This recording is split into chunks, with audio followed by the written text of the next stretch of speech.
साधी गोष्ट लक्षात घ्या, अगदी साधी गोष्ट. आता मी तुम्हाला अगदी राजकीय दृष्ट्या मी समजून सांगतो. आता मी इथे व्यासपीठावरती बसलेलो आहे आणि समजा इथे शरद पवार साहेब समजा इथे आले, मी त्यांना वाकून नमस्कार करीन. माझ्या महाराष्ट्रातला एक बुजुर्ग नेता आहे. व्यासपीठावरती राजकीय दृष्ट्या काय बोलायचंय हा विषय वेगळा आहे. मला असं वाटतं की तुम्ही उलट करतात.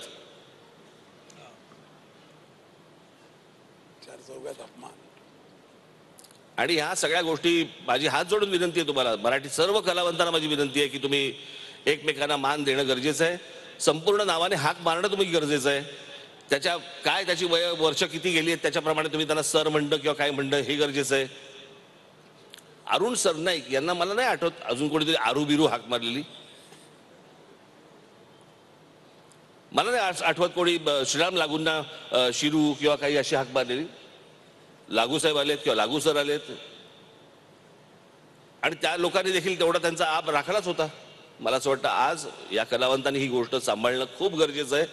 अन्यथा ज्या मुंबईमध्ये तुम्ही आज महाराष्ट्रामध्ये आज जिथे हिंदी चित्रपटसृष्टी आहे त्या हिंदी चित्रपटसृष्टीमध्ये मी तुम्हाला एक उदाहरण म्हणून सांगतो.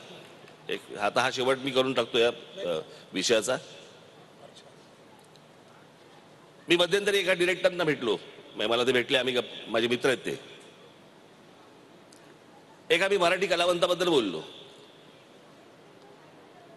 त्याने विचारलं कौन है ये? मैंने कभी सुना नहीं नाम. 4-5 चित्रपटामध्ये कामं केले ना हिंदीमध्ये. मैंने नाम नहीं सुना कभी. मी त्याचं उर्फ नाव सांगितलं. अरे वो तो उसको तो मैं मिलता हूं, अच्छा लड़का है. म्हणजे तिथपर्यंत ख्याती पोहोचली तुमची असल्या नावांची.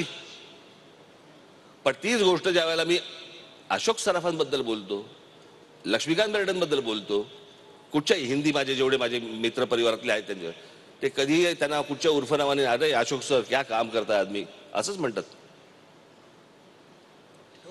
आणि मला असं वाटतं आजच्या या 100व्या नाट्य संमेलनाला सर्वांनी शपथ घ्यायला पाहिजे की आम्ही असल्या प्रकारची कुठचीही नावाने कोणाला हाका मारणार नाही. आम्ही सगळ्यांना एकमेकांना मान देत राहू आणि मान घेत राहू.